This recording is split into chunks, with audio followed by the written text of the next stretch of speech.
أعوذ بالله من الشيطان الرجيم بسم الله الرحمن الرحيم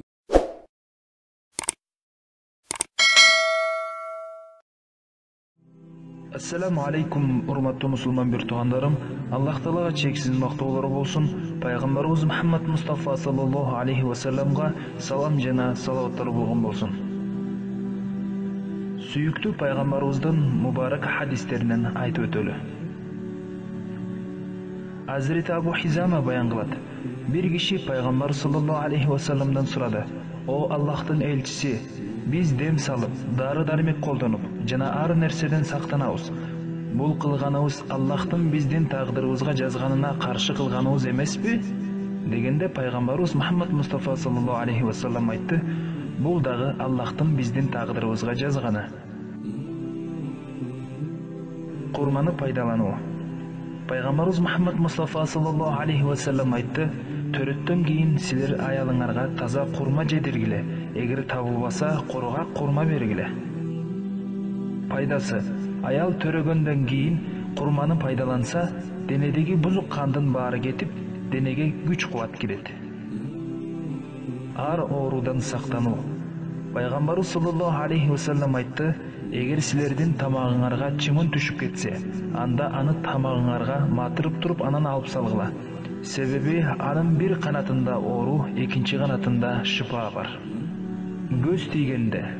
Hazreti Ayşe энебиз айтат: "Кимге көз тийсе, ошол көзү тийген адамды даарат алдырып, кийин ошол суу менен көз тийген кишини жуундуруш керек." Арык кишини дарылоо. Hazreti Ayşe энебиз айтат: "Энем мени пайгамбарыбыз Мухаммад Мустафа саллаллаху алейхи ва салламга турмушка берерде, мени арыктыгымдан дарылай баштады. Бирок эч натыйжа чыкпады.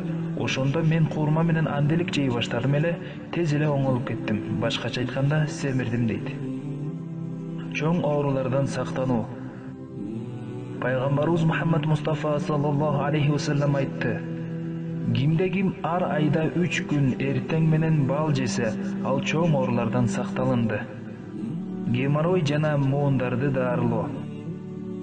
Пайгамбарыбыз Мухаммад Мустафа саллаллаху алейхи ва саллам айтты: "Анжир жегиле, себеби ал геморройду кетирет жана муундардын какшап ооруганын басат."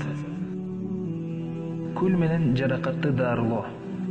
Ухуд согушунда пайгамбарыбыз саллаллаху алейхи ва саллам жүзүнөн жаракат алган эле.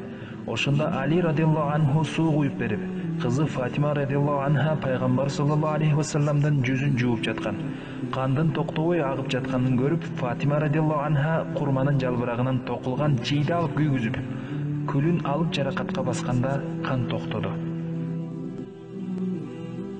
Хына менен жаракатты дарылоо. Пайгамбарыбыз Мухаммад Мустафа саллаллаху алейхи ва салламга тикен кирип кетсе, ошол жерине хына сүйкөйт эле.